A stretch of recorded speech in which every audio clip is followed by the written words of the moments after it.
పోటీ చేయడానికి అందరూ కూడా సిద్ధంగా ఉన్నాం. అందులో భాగంగానే మనం కూడా రాష్ట్ర వ్యాప్తంగా యువతకు ఒక కార్యక్రమం పెట్టుకోవాలా, మహిళలతో కార్యక్రమం పెట్టుకోవాలని ఏర్పాటు చేసినటువంటి కార్యక్రమంలో యువతకు విధానం చేసేటువంటి కార్యక్రమాన్ని నిర్వహిస్తున్నాం. ఇందుకు నిర్వహిస్తున్నటువంటి పట్టణ తెలుగుదేశం పార్టీ అధ్యక్షులకి, అదేవిధంగా వేదిక మీద ఉన్నటువంటి Telugu Desam party, Janasena party, BJP party కూటమి నాయకులకు, పార్టీ కుటుంబ సభ్యులకి, పార్టీలందరికీ కూడా పేరు పేరు నమస్కారాలు.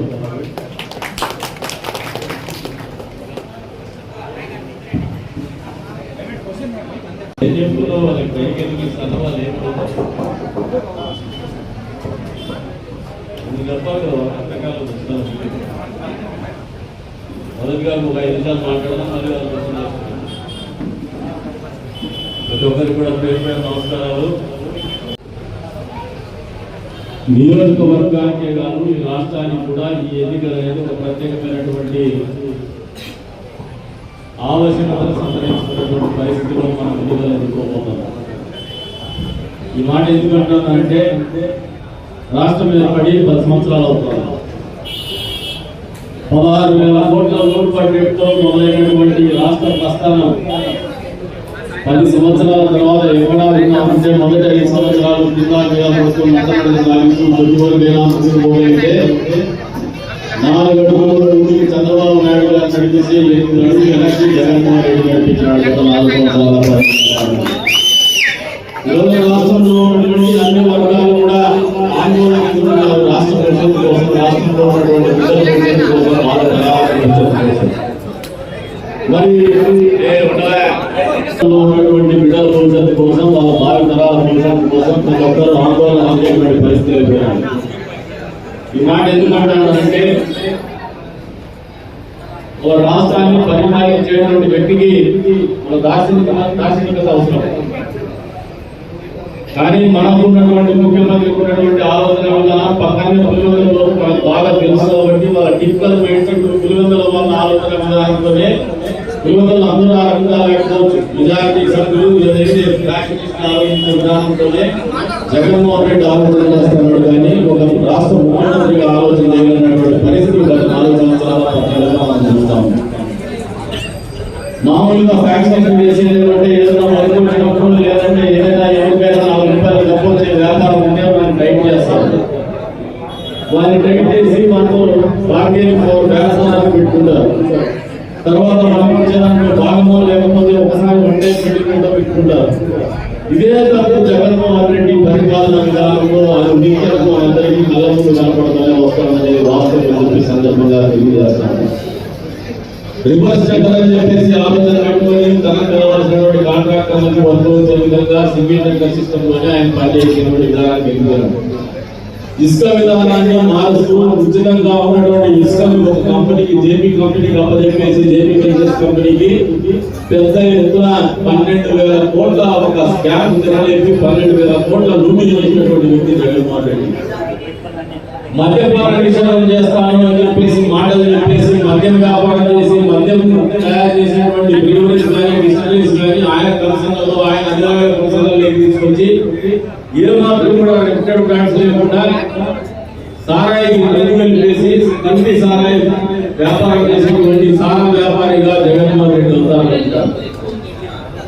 ఇక గాలి అది కంట్రోల్ చేయలేడు కాబట్టి కొద్దివరకు దాన్ని మనం పీల్చుకొని ఇస్తున్నాడు ఉచితంగా. వచ్చే రోజుల్లో మనకు మీటర్లు పెట్టి గాలి కూడా వసూలు చేసేటువంటి కార్యక్రమం సారానికి అవకాశం వస్తాయి. అంటే అవకాశము మనసులకు అవసరాలు ఉండే ప్రతి చోట కూడా ఆర్థికంగా ఆయన బలపడాలా, ఆయన ఆదాయం రావాలనే ఆలోచనను ఒక ప్రాక్టీస్ను విడుదలిస్తూ ఆలోచన చేస్తాడు. అదే రకమైనటువంటి ధోరణి జగన్మోహన్ రెడ్డి అవలంబిస్తున్నాడు. కాబట్టి ఈరోజు రాష్ట్రం అభివృద్ధి పాలైనటువంటి పరిస్థితులు పోతుంది. భవిష్యత్తులో బిడ్డలు బతికేటువంటి పరిస్థితి లేదు. యువత భవిష్యత్తు అగమ్య గోచరంగా తయారయ్యేటువంటి పరిస్థితి రాష్ట్రంలో తలెత్తిన పరిస్థితుల్లో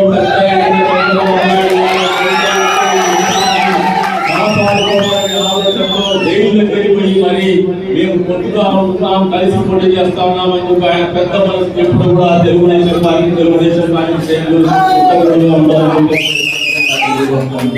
అట్లా ఆ రకమైనటువంటి ఆలోచన విధానం ప్రతి కార్యకర్తలు రావాలా. చిన్న చిన్న గొడవలు పోగొట్టుకున్నాం.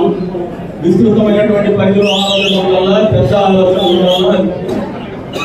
విస్తృత ప్రయోజనాన్ని దృష్టిలో పెట్టుకుని రాజకీయాలు చెప్పేసి కోరుతాను. అంతేకాకుండా కొత్తగా రాజకీయాలకు రావాల్సినటువంటి అవసరం ఉంది. చదువుకున్నటువంటి యువత కూడా రాజకీయాలకు రావాలా. కాకపోతే రాజకీయాలకు వచ్చేటువంటి వాళ్ళకి అందరూ ఒక నిర్ణయం తీసుకుంటారండి. చాలా మంది నియోజకవర్గంలో గమనిస్తున్నది ఏంటంటే వచ్చి రాగానే అవకాశం వస్తుంది, పదవి వస్తుంది, పదవితో పాటు డబ్బులు వస్తాయని ఆలోచన వస్తూ ఉంటారు. డబ్బు కోసమైతే రాజకీయాలకు రావద్దండి. 10 మంది ప్రేమ కోసం, 10 మంది జీవితాలు బాగు చేయడం కోసం ఈ ప్రాంతంలో ఇంతమంది బతుకుతున్నారు. నా ఒక్కడు వాళ్ళ కోసం బతుకుతామనే ఆలోచనతో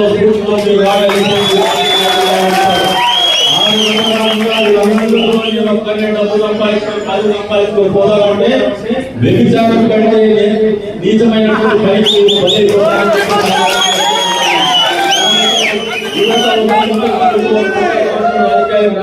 కూడా కోరుతా ఉన్నాను. ఆలోచన పడింది. ఎప్పుడు కూడా ఇటువంటి పరిస్థితి లేదు.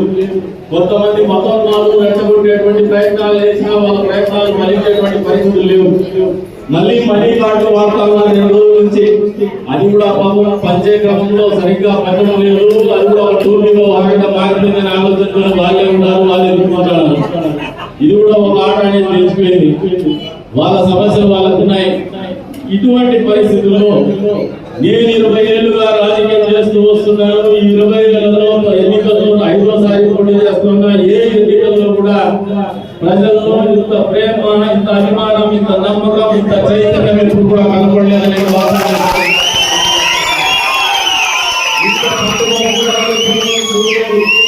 ఇంత పట్టుదల కార్యకర్తల్లో కూడా ఎంత కష్టమైనా, ఎంత నష్టమైనా, ఏ మాత్రం డబ్బు కాసించకుండా ప్రతి ఒక్కరు కూడా మేము ఎన్నికల్లో పోటీ చేసే అభ్యర్థి నేను కూడా కలిగిన ప్రసాద్ అనే ఆలోచనతో పార్టీ కార్యకర్తలు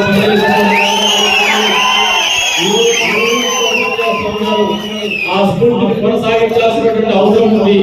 ఎందుకంటే మనకున్నటువంటి ప్రజాదరణ ముందు వాళ్ళ దళబలం అనేది తట్టుకోదు. కాకపోతే మనకున్నటువంటి సమస్య ఏంటంటే ఎప్పటికప్పుడు వాడు ఏదో 4 మాటలు చెప్తానే అదే నేను పలుకొని మనం భ్రమంలో బతికేస్తున్నాం. కానీ ఈసారి మాత్రం ఒక్కరు కూడా భ్రమంలో బతికేటువంటి పరిస్థితుల్లో లేదు. కార్యకర్తలు అయితే ఆ ప్రస్తావన తీసుకురాకుండా మనం గెలుస్తున్నాం, గెలిపించుకోవాలనే పట్టుదలతో ముందుకు పోతున్నటువంటి పరిస్థితులు నేను గమనిస్తున్నానని చెప్పేసి కూడా ఈ సందర్భంగా కావచ్చు, పట్టకూడలు కావచ్చు, రుచికరంగా ఉన్నాయి.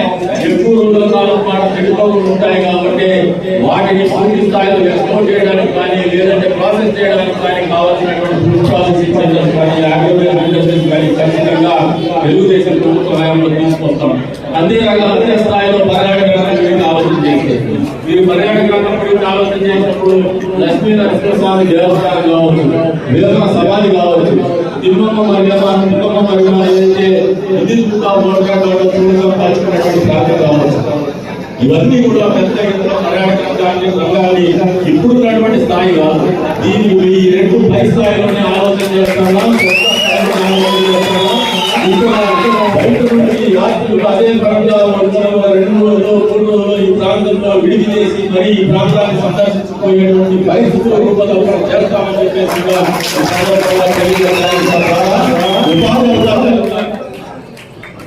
ఉపాధి అవకాశాలు కూడా పెద్ద ఎత్తున పెరుగుతాయని చెప్పేసి ఆదాయం కూడా పెద్ద ఎత్తున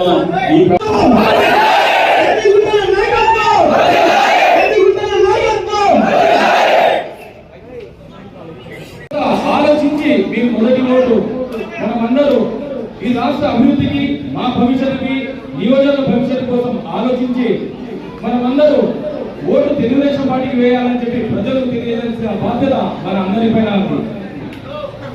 అదేవిధంగా ఈ రాష్ట్రం ఏ విధంగా జగన్మోహన్ రెడ్డి మోసపూర్వ హామీలతో రాష్ట్రానికి ఆర్థికంగా ఎంత దిగజారారో మనమంతా గమనిస్తున్నాం.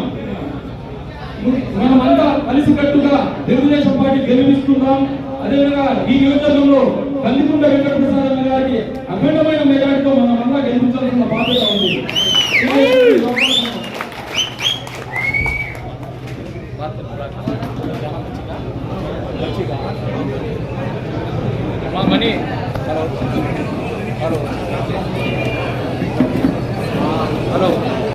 ప్రతి ఒక్కరికి నా హృదయపూర్వకంగా ధన్యవాదాలు తెలియజేస్తున్నాను.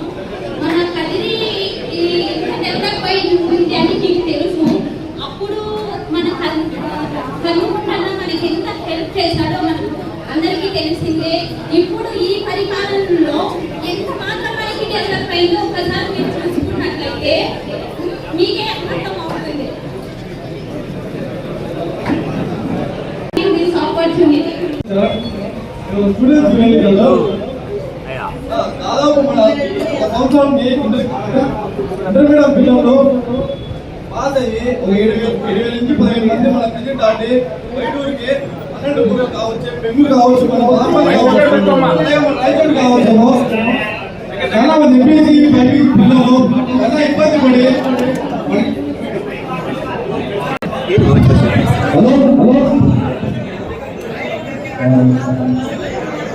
ఎడో బయట పోయి చదువుకుంటున్నారు. అలాంటి మన ఊళ్ళో మన వృత్తి పిల్లలు మన ఊళ్ళో ఉండి అందరూ డిగ్రీ నుంచి ఒక రిక్వెస్ట్ మన ఊరికి ఒక ఇంజనీరింగ్ కాలేజీ ఒకసారి మాట చంద్రబాబు నాయుడు గారు ఈ నియోజకవర్గ పర్యటనకు వచ్చినప్పుడు కూడా దీన్ని ప్రత్యేకించి అనౌన్స్ చేసుకోవడం జరిగింది. 100% మా ప్రభుత్వం రాబోతుంది, మన ప్రభుత్వం రాబోతుంది. మన ప్రభుత్వం వచ్చిన తర్వాత ఆ ప్రభుత్వ హయాంలోనే ఈ నియోజకవర్గంలో ఒక ప్రభుత్వ ఇంజనీరింగ్ కళాశాల అనేది ఖచ్చితంగా మండలానికి కూడా ఒక డిగ్రీ కాలేజీ కూడా తీసుకొస్తామని చెప్పేసి వేదికను అలంకరించిన పెద్దలు, అది నియోజకవర్గ తెలుగుదేశం పార్టీ ఉమ్మడి అభ్యర్థి శ్రీ కందికొండ వెంకట ప్రసాద్ గారికి మరియు వేదికను అలంకరించినటువంటి రాష్ట్ర, జిల్లా, పట్టణ మరియు మున్సిపల్ కౌన్సిలర్లకు, ఇచ్చేసేటువంటి కోటి సోదరులకు అందరికీ పేరు పేరు నమస్కారాలు తెలియజేసుకుంటూ నేను 2 మాటల్లో మాట్లాడుతున్నానంటే మా లీడర్ గారు 2 నిమిషాలు ముగించామన్నారు కాబట్టి 2 నిమిషాలు ముగించేస్తాను, ఎక్కువ చెప్పను. మా ఇళ్ళల్లో పెళ్లిళ్ళు జరుగుతాయి చూసారా? పెళ్లిళ్ళు జరుగుతాయి కదా, మనం ఎట్లా పని చేస్తాం? హడావుడిగా పనిచేసి పెళ్లి అయిపోయింది, ముహూర్తం అయిపోయి తాగి కట్టి మా ఇళ్ళలో అయితే లచ్చా కట్టి అంతా భోజనం చేసేంత వరకు ఏ విధంగా మనం హడావుడిగా ఉంటామో అదే విధంగా రేపు 10వ తేదీ అయిపోయేంత వరకు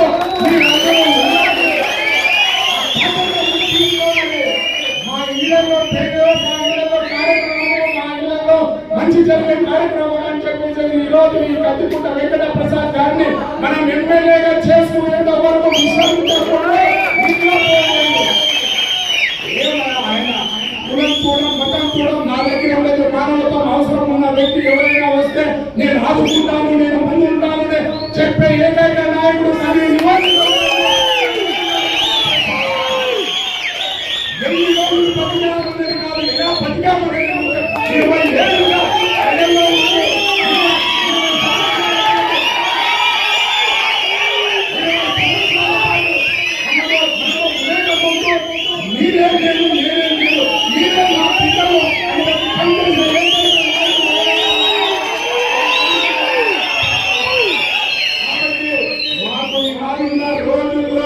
ఈ రోజు నుంచి మనం ఒక వాగ్దానం చేస్తారా? పై చేతులు వేగండి. చెప్పండి, ఈ పేరంతా ఈ రోజు నుంచే కందికొండ వెంకట ప్రసాద్ ఎమ్మెల్యే అయ్యేంత వరకు ఆయన వెంట ఉంటే ఆయనకు బాధ్యతగా నిలుస్తాం, ఆయన గెలిపించుకుంటాం. జై చంద్రబాబు, జై బాబు, జై కందికొండ. నమస్కారం. అస్సలాము అలైకుం వరహ్మతుల్లాహి వబరకాతుహు. మన కదిరి అంటే మొట్టమొదటిగా గుర్తొచ్చేది కందికొండ వెంకట ప్రసాద్ గారు. ఈ మాట ఎందుకు చెప్తున్నారంటే గత 20 సంవత్సరాలుగా ఆయన గమనిస్తూనే ఉన్నాము. గెలిచినా ఓడినా, ఎవరికి ఎలాంటి ఇబ్బంది వచ్చినా, ఎవరికి ఆరోగ్యం బాగలేకపోయినా, ఎవరు హాస్పిటల్లో ఉన్నా, ఎవరికి యాక్సిడెంట్ జరిగి ఉన్నా, ఏ ఇంట్లో శుభకార్యం జరగాలన్నా ఏ ఇంట్లో అశుభ కార్యానికైనా సరే ఎవరికి ఏ అవసరం వచ్చినా మొట్టమొదటిగా గుర్తొచ్చేది కందికుంట వెంకటప్రసాద్ గారి ఇల్లు. మనము ఎవరికి ఏ సమస్య వచ్చినా మనం చూసే ఇల్లు ఏదైనా ఉందంటే అది ఒక కందికుంట ప్రసాద్ అన్న గారి ఇల్లు మాత్రమే. ఇప్పుడు ఈరోజు కొత్తగా వచ్చిన నాయకులు మేము ముస్లింస్ హమారా హమారా అంటున్నారు. దేనికి హమారా అంటున్నారో అర్థం కావడం లేదు. ఇంతమంది కదిరి నియోజకవర్గంలో ముస్లింలకు పేదవాళ్ళకి ఎవరికి ఎలాంటి ఇబ్బందులు వచ్చినా ఏ ఒక్క రోజైనా ఒక్క 1000 రూపాయల నుంచి సహాయం చేసిన పరిస్థితి ఏ ముస్లిం నాయకుడికైనా ఉందా అనేది ప్రశ్నిస్తున్నాను. ఎవ్వరు ఏ సమయంలోనైనా కులం కానీ మతం కానీ ఇంకోటి కానీ ఏది ఆలోచించకుండా సహాయం చేయగల గుణం ఉన్న నాయకుడు మన కందికుంట వెంకటప్రసాద్ గారు. ఈసారి మనం ఖచ్చితంగా గెలవబోతున్నాం. 5 రోజులు మాత్రమే మనకు సమయం ఉంది. ఈ 5 రోజులు మనం కష్టపడి అన్నగారిని గెలిపించుకుంటే రాబోయే 5 సంవత్సరాలు అన్నగారు మనల్ని గుండెల్లో పెట్టి చూసుకుంటారన్న నమ్మకం నాకుంది. ఎందుకంటే అధికారంలో లేనప్పుడే ఇంతగా ప్రజాసేవ చేయడానికి ముందు వస్తున్న కందికుంట వెంకటప్రసాద్ గారు ఒక్కసారి అధికారం వస్తే ఎలా ఉంటుందో మీ ఊహకే వదిలేస్తున్నా. ఒక్కసారి ఆలోచించండి యువకులారా, ఈ ఉద్యోగాలు అనేది వైసీపీ ప్రభుత్వంలో ఏ ఒక్కరికి కానీ అందుబాటులో లేవు. ఉద్యోగాలు అనేది విషయమే మాట్లాడడం లేదు. ముస్లింల పథకాల గురించి ఒక విషయం మాట్లాడడం లేదు. ఓన్లీ ముస్లింల పక్షపాతిని మాత్రం చెప్పుకుంటాడు. ముస్లింలకు ఏ ఒక్క పథకం కూడా ఇంకా పోలేదు. ప్రధాన పథకం అనేది ఒకటి పెట్టాడు. ఆ ఒక్క పథకానికి 100 లింకులు పెట్టాడు. ఒకటి 10వ తరగతి చదువు ఉండాలంటాడు, ఇంకోటి ఇల్లు పెద్దగా ఉండకూడదు అంటాడు, ఇంకోటి ట్యాక్సులు తక్కువ ఉండాలంటాడు, కరెంటు బిల్లు 200 యూనిట్లు రాకూడదు అంటాడు. ఇవన్నీ కట్టుకోవడానికి మేమున్నామయ్యా స్వామి, మేము పేద ప్రజలకి దురాన్ పథకం ఇస్తానని చెప్పావు కానీ ఇవ్వలేదు. మరి అలాంటప్పుడు ముస్లింలు నీకు ఎందుకు ఓటు వేయాలి అని ఒకసారి ఆలోచించండి. ముఖ్యంగా యువకులకు ఒకటే చెప్పదలుచుకున్నా, నిరుద్యోగ సమస్య పెరిగిపోయింది. కాలేజీలోనే కాదు ప్రతి చోట నిరుద్యోగ సమస్య పెరిగిపోయింది. ఈ రాష్ట్రాన్ని గంజాయి డ్రగ్స్ రాష్ట్రంగా మార్చేశాడు. ఎక్కడ చూసినా డ్రగ్స్ కానీ గంజాయి కానీ దొరుకుతుందంటే అది వైసీపీ ప్రభుత్వంలోనే అని తెలియజేస్తున్నాను. ఆలోచించండి యువకులారా, ఖచ్చితంగా ఈసారి టీడీపీ ప్రభుత్వం రాబోతోంది. టీడీపీ గుర్తుకి సైకిల్ గుర్తుకి కందికుంట వెంకటప్రసాద్ గారి సైకిల్ గుర్తుకు ఓటు వేసి మన చంద్రబాబు నాయుడు గారిని ముఖ్యమంత్రిని చేసుకోవాలని, అలాగే మన కందికుంట వెంకటప్రసాద్ గారిని ఎమ్మెల్యేగా చేసుకోవాలని, ఎంపీ అభ్యర్థి అయినటువంటి టీకే పార్థసారథి గారిని కూడా గెలిపించుకోవాలని తెలియజేసుకుంటూ ప్రతి ఒక్కరికి శిరస్సు వచ్చి నమస్కారాలు తెలియజేస్తున్నాము. ఈసారి గట్టిగా ప్రయత్నం చేయండి. ఖచ్చితంగా గెలవబోతున్నాం. ఎవరు బాధపడాల్సిన అవసరం లేదు. ఖచ్చితంగా గెలవబోతున్నాం. ఈ సమావేశానికి ముఖ్య అతిథులు మన ప్రియతమ నాయకులు కదిరి నియోజకవర్గం ఎన్డీఏ ముఖ్య అభ్యర్థి గౌరవనీయులు కందికుంట వెంకటప్రసాద్ గారికి, అలాగే ప్రజలందరికీ నాయకులు ఆయన ప్రతి సమావేశానికి హాజరైనటువంటి అందరికీ ముందుగా శుభాకాంక్షలు తెలియజేసుకుంటూ, ముఖ్యంగా ఈ కార్యక్రమం ఉద్దేశం నేటి యువత మీద రాష్ట్ర భవిష్యత్తు ఆధారపడిందనేది చంద్రబాబు నాయుడు గారి ఆలోచన అనుగుణంగా ఈ రాష్ట్ర దిశ గతిని మార్చగలిగినటువంటి యువత జీవితంలో ఓటు ప్రధాన ఆయుధంగా ఉందన్నమాట వాస్తవం. నేటి యువత కదిరి నియోజకవర్గంలో మాకు తెలిసిన విషయాలు ముందు పెట్టుకున్నాం. గత 20 సంవత్సరాల కాలంలో రాజకీయాల్లో అధికారంలో ఉన్నా లేకుండా నాకు తెలిసి చాలా మంది యువతని పక్క రాష్ట్రాలు ఉపాధి నిమిత్తం రికమెండేషన్ చేసి వాళ్ళకు అవకాశాలు కల్పించినటువంటి మన ప్రీతమ నాయకుడు. అంతేకాకుండా దిగులు తల్లిదండ్రులు లేని వాళ్ళని కుటుంబాల్లో ఆధారం లేకుండా జీవిస్తున్నటువంటి ఆడపిల్లల్ని బిడ్డ చదివించినారు. అలాగే బీడీ చదివించినారు. టీటీసీలు డిగ్రీలు పీజీలు చేసిన ఆడపిల్లలు ఉన్నారు. మనకి మన చూసినాం. అది సోషల్ మీడియాలో కూడా పోస్ట్ పెట్టడం జరిగింది. ఆ ప్రసారం పౌరులపల్లి ప్రసారం అకాల మతం జరిగింది. ఆ ఆడపిల్లలు చదివించిన ఘనత మా ప్రియతమ నాయకుడు. వాళ్ళు పెళ్లి తర్వాత ఉంటే అది అన్నగారు స్వయంగా నాలుగు కూడా తీర్చిపెట్టింది. ఆ రోజు నేను పక్కనే ఉన్నాను. ఇలాంటి చాలా కుటుంబాలుగా ఎంతో మంది ఆరోగ్యం బాగాలేకపోయినారని అప్పటికప్పుడు అమ్మగారు అపరాధం కూడా సమయం చూడకుండా వాళ్ళ ఇంటికి ప్రతిబంధించి వాళ్ళని తీసుకుంటూ తిరుగుతూ ఐదు హాస్పిటల్ తీర్చి వాళ్ళ ఆరోగ్యాన్ని కాపాడుతున్నప్పటికీ మన ప్రీతమ నాయకులు తీసుకుని వస్తాము. మీకు ఒకటి చెప్తాను, ఎవరి చెప్పుల్లో మన భవిష్యత్తు భద్రంగా ఉంటుందో, ఎవరి చెప్పుల్లో మన ఉపాధి అవకాశాలు మెరుగుపడతాయో, ఎవరి చేతుల్లో కలిగి నియోజకవర్గం అభివృద్ధి పథకాలు తీసుకుపోతుందో అలాంటి నాయకులు ఎన్నుకోవాలనే ఉద్దేశంతో ఈ రోజు నియోజకవర్గ వ్యాప్తంగా పర్యటన చేస్తే ప్రసాదాలకు పూర్తిగా అడ్డంగా ముందుగా నడిపించిన యువతని చూసిన తర్వాత ఆ కొత్తగా ఆలోచన వచ్చింది. ఈ నేటి యువత ప్రసాదన వింట సైనికులా పనిచేసి ఈ ఎన్నికలు అత్యధిక మెజార్టీ గెలిపించుకుంటే కానీ దిశ అనేది మాట్లాడి కానీ నియోజకవర్గ స్వరూపాన్ని మార్చాల్సిన బాధ్యతని పదే పదే మీరు ఈసారి మీ భవిష్యత్తు ఉందని గుర్తుపెట్టుకొని చంద్రబాబు నాయుడు గారు రాష్ట్ర దిశ గతిని మారిస్తే నియోజకవర్గ దిశ అనేది ఈ రోజు మన ప్రసాద పార్టీకి సత్తా ఉన్న నాయకుడు గారు నిర్వహించారు కాబట్టి ఈసారి అత్యధిక మెజార్టీ గెలిపించుకోవాలా. అంతేకాకుండా దళిత సామాజిక వర్గాలు మేము కనిపిస్తామా, ఎస్సీ కార్పొరేషన్ లేదు, ఎస్సీసీ సంప్లాన్ లేదు, అంబేద్కర్ విదేశీ విద్య లేదు, ఇలాంటి ఎన్నో స్కీములు ఎత్తేసిన రూప రాజకుమారి వహించిన జగన్మోహన్ తగ్గిపోవాలంటే తెలుగుదేశం పార్టీకి ఓటేయాల్సిందిగా కోరుకుంటూ సెలవుస్తున్నాము. సభ మీద పంపినటువంటి పెద్దలందరికీ, ముఖ్యంగా పెద్దలు గౌరవనీయులు, ఈ నియోజకవర్గానికి కాబోయే ఎమ్మెల్యే కందికుంట వెంకట ప్రసాద్ అన్న గారికి, అలాగే ఈ సభకు ఇచ్చేసినటువంటి పెద్దలందరికీ మా హృదయపూర్వక నమస్కారాలు. అందరికీ అస్సలాము అలైకుం వరహ్మతుల్లాహ్.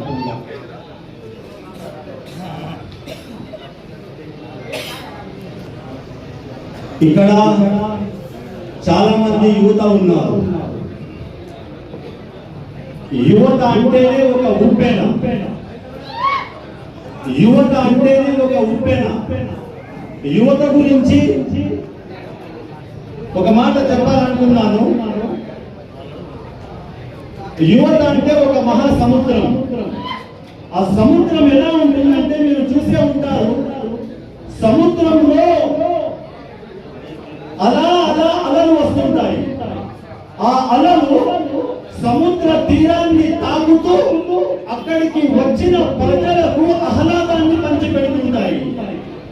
అవే అలలు ఒక్కసారి ఆ తీరాన్ని దాటి బయటికి వస్తే ఆ అలలు ఆ తరువాత ఒక సునామీని సృష్టిస్తాయి.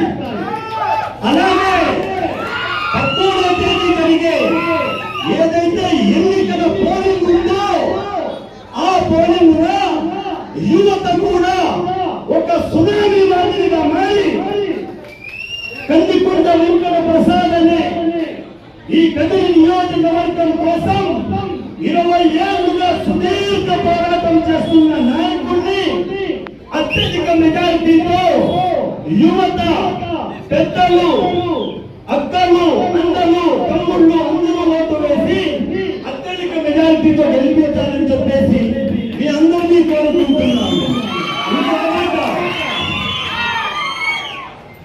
ఒక ఊరిలో ఒక మంచినీటి బావి దగ్గర 3 మాతృమూర్తులు నీరు తోడడానికి వెళ్ళారు. అందులో ఒక ఆవిడ పేరు శాంతమ్మ, రెండో ఆవిడ పేరు కాంతమ్మ, మూడో ఆవిడ పేరు నారాయణమ్మ. గుర్తు పెట్టుకోండి. ఇంతలోనే ఒకతను ఆ బావి దగ్గర ముందు నుంచి వెళ్తాడు. శాంతమ్మ అనే ఆవిడ అంటుంది, ఇతను నా కొడుకు, పెద్ద డాక్టర్, పెద్ద అందరూ ఇతని దగ్గరికి వెళ్తారు అని గర్వంగా చెప్పుకుంటుంది. ఆ తర్వాత అంతలోనే ఇంకొకతను వస్తాడు. ఆ రెండో ఆవిడ కాంతమ్మ అంటుంది, ఇతను నా కొడుకు, పెద్ద బిజినెస్ మ్యాన్, బెంగళూరులో పెద్ద బిజినెస్ చేస్తాడు, పెద్ద పెద్ద వాళ్ళతోనే కలుస్తాడు, సామాన్య వ్యక్తులు ఎవరు కలవలేరు, అంత పెద్ద హోదా అని గర్వంగా చెప్పుకుంటుంది. ఇంతలోనే మూడో వ్యక్తి అక్కడికి వస్తాడు. వచ్చి కళ్ళతల్లి చూసి అంటాడు, ఏం మా ఇళ్ళ దగ్గరికి వచ్చావా అవునా అంటే సరే నువ్వు పక్కకి రమ్మా నేను తోడి పెడతాను అని చెప్పేసి ఆ నీళ్లు తోడి ఆ బిందెను భుజాల మీద పెట్టుకొని తల్లి చేయి పెట్టుకొని నడుస్తూ ముందుకు పెడతాడు. అంతలోనే తల్లి వచ్చేసి ఆ మిగతా శాంతమ్మ కాంతమ్మ అని ఇద్దరు ఉంటారు, వాళ్ళని అంటుంది. ఎవరు? మన నారాయణమ్మ గారు అంటారు. ఏమంటారంటే ఇద్దరు ఎందుకంటే ఈ గవర్నమెంట్ కలిపిన 5 సంవత్సరంలో ఎలాంటి అభివృద్ధి లేదు. కావున మార్పు మనం కోరాలా, మార్పు కోరగానే వచ్చే నాయకుడు కావాలా, మన అభివృద్ధిని కోరాలా. అక్కడ చంద్రబాబు నాయుడు ఇక్కడ వెంకటేశ్వర ఎదుర్కొని మనమందరూ ఈ పైన నడిపిస్తున్నా కేవలం 4 రోజులు మాత్రమే ఉంది. ఈ 4 రోజులు కష్టపడి ఇతరులతో ఓట్లు కలిగింది. మళ్ళీ ఈ 4 రోజుల్లో ముఖ్యంగా పెద్ద నోటు కష్టపడి అందరికి గెలుపుకుంటే భవిష్యత్తు మనకు బాగుంటుందని కోరుతున్నాం. Thank you. కదిరి ప్రాంత ప్రజలకి, నాయకులకి, కార్యకర్తలు మరియు ముఖ్య అతిథి అభ్యర్థి శ్రీ కదిరి వెంకటేశ్వర గారికి నాకు నమస్కారం. ఈ ప్రాంతంలో ఒక ఆశా కిరణం, ఆశా జ్యోతి, ఒక వెలుగు మన కల్లికుంట వెంకటప్రసాద్ గారు. మరి 20 ఏళ్ళుగా వారు రాజకీయాలు చేయడం లేదు. 20 సంవత్సరాలుగా రాజకీయ ఉపాధులు పట్టడం లేదు. 20 సంవత్సరాలుగా ఈ ప్రాంతంలో ఉన్న పేద ప్రజల అభివృద్ధి కోసం కష్టసుఖాల్లో తన కష్టాన్ని పంచుకోవాలనే ఉద్దేశంతో ఈ రోజు కల్లికుంట వెంకటప్రసాద్ గారు మన ప్రాంతంలో మన మధ్య మన ప్రాంతానికి వెలుగు ఇవ్వాలనే కారణంతోనే ఇక్కడ మన మధ్యలో జీవిస్తున్నారు. ఒక వెలుగు 1000 జ్యోతుల్ని వెలిగిస్తుంది. మరి ఇక్కడ చేసిన యువత మిగతా అన్ని వర్గాల్లో, మతాలు, కులాలు, వారి అందరూ కూడా మన యొక్క బ్రతుకుల్లో వెలుగు కావాలి, మన బ్రతుకులు ఎప్పుడూ కూడా సుఖ సంతోషాలతో ఉండాలి అని స్వార్థం లేకుండా కోరుకునే వ్యక్తి ఎవరైనా ఉన్నారు అంటే కేవలం మరి కల్లికుంట వెంకటప్రసాద్ గారు మాత్రమే.